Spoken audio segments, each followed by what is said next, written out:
Good morning, Jackednnerdy fans. Jeremy here with my non-spoiler review for Disney's new Haunted Mansion. Now, before I jump into that review, as always, guys, if you haven't done so already, make sure you hit that subscribe button. That way you guys never miss out on a video. And if you do enjoy our content, please make sure you give these videos a thumbs up. It doesn't cost you a thing, and it is the greatest metric that YouTube uses when deciding to promote our videos to other users. So again, hit that subscribe button, give this video a thumbs up, and let's get stuck into it. So, a lot of people lately have been very unhappy with Disney and their, their woke agenda, or catering to the woke agenda. The fact that they've been modifying stories to cater to particular demographics, also just very heavily, promoting specific agendas in their films. So with that in mind, look, obviously I was nervous going into this film as to what bullshit they were going to try and force down my throat. However, I was very pleasantly surprised. I think this is the first movie that Disney has done in the last at least 3 years, or as far back as I can remember, really, where they haven't been pushing some sort of bullshit woke agenda in their films, thereby ruining the film in its entirety, and instead of just focusing on the art of just creating a good film. And they did exactly that. This is a very good, enjoyable, decent film. From start to finish, I felt quite engaged. There's fantastic visual effects in this film.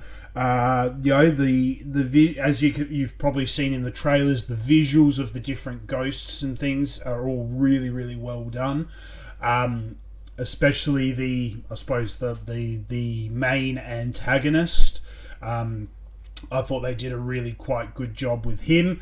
The cinematography and the use of the architecture of the mansion itself and the interiors and everything. They did a really, really good job with the, I suppose you call it, with the combination of the cinematography, but also the set designs. It was really, really quite good. I thought it looked visually spectacular and quite good.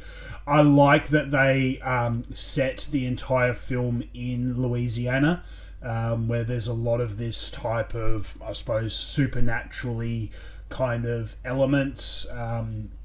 Also just very big, beautiful old estates and things like that. So they did a really, really good job in the settings and everything like that. There were a few twists and turns and things, with these types of films, there are supposed to be bits that kind of catch you by surprise, or catch you unawares. I did unfortunately see a lot of these sorts of things coming before they hit the screen. So no big surprises in terms of the story. But that being said, it didn't ruin my enjoyment of the film. I did still quite enjoy the film, even though I saw the twists and turns and things coming from a mile away. However, one thing that did catch me off guard was some of the casting. Now, from the trailers, obviously we knew that there was Rosario Dawson, Danny DeVito, Owen Wilson, Tiffany Haddish, all really great actors and actresses. However, there were two people that actually caught me off guard. Jamie Lee Curtis. I mean, obviously, she's the lady in the crystal ball, which I didn't realise from the trailers. So that caught me off guard. But also Jared Leto is in this film as well.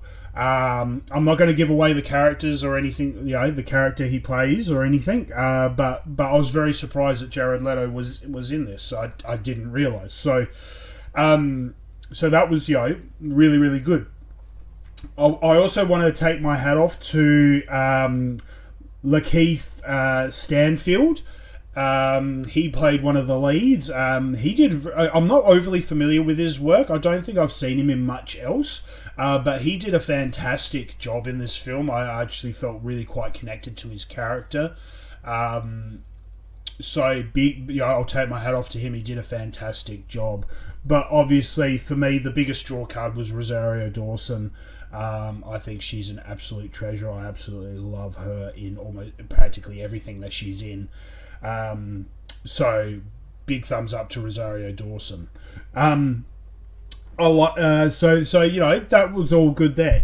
I quite liked as well. They didn't so obviously we've had a Haunted Mansion movie before, done many years ago with Eddie Murphy, which I quite enjoyed. I quite enjoyed that movie. It got mixed reviews. It wasn't greatly well received all around. Some people love it, some people hate it. I thought I was in the camp of I quite enjoyed it and thought it was quite entertaining. But I like that they didn't stick to the same story. They changed the story up. So it's almost like each movie is a haunted house movie in its own right, set in different parts of America or different, all different kind of scenarios. So it's not just a straight up rehash of the previous Haunted Mansion movie. It's an entirely new kind of film. And I quite enjoyed it. It was very, very different. That's the thing. There were quite a few. I didn't know how it was really going to go and how it all unfolded because they didn't give, they didn't give a huge amount away in the trailers, which I thought was really quite good. They kind of kept a few things secret, which was again, it's different to today. Because quite often you'll find they'll give everything away in the trailers. All of the best scenes are in the trailers. So when you actually go to see the movie, you're quite disappointed because you already know everything that's going to happen and you've already seen the best scenes and there's nothing new or better. So they did a great job with the marketing of this film by keeping a lot of things secret.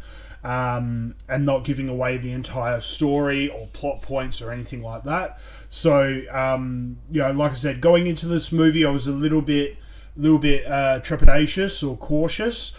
However, I was very pleasantly surprised, and I did thoroughly enjoy my time. So if you're looking for, so it's a big surprise from Disney. Maybe this is a turning point where they're going to ease off of the pushing certain agendas or what have you. Fingers crossed. However, if that's not the case, I won't be surprised. But I'm going to keep my fingers crossed that this is a turning point for Disney, and they're going to drop a lot of the bullshit that they've been peddling over the last couple of years, and they're going to focus more now on just creating good movies and good content. Let me know in the comment section below. Let me know what you guys think. Was there an agenda in there that I maybe didn't pick up on? Did you enjoy the film? Are you going to go see the film? There might be some people out there who are just completely boycotting Disney at the moment. I still choose to, still go to these movies, out of hope. That they're going to be a decent film. I haven't given up on Disney completely yet. However, I am hanging on by a thread. But hit me up in the comment section below. Let me know what you guys think. Did you see it? Did you enjoy it? I'd really like to know. So I'm going to give this film.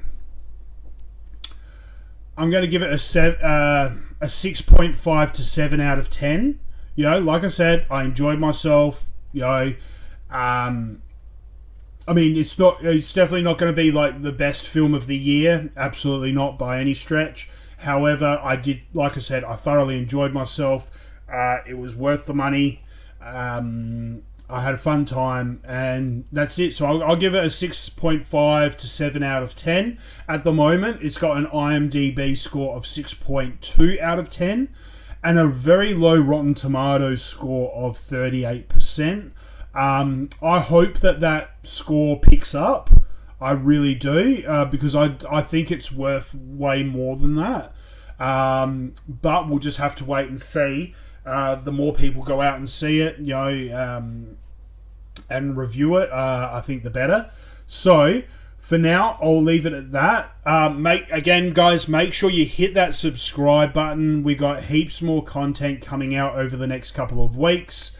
Also, if you didn't notice already, I'm wearing a very special Jackednnerdy hooded jumper here. This is a bit of a preview of what we've got coming out in September.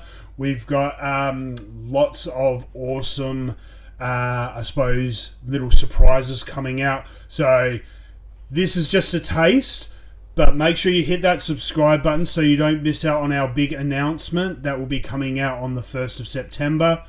And until next time, guys, stay jacked and stay nerdy.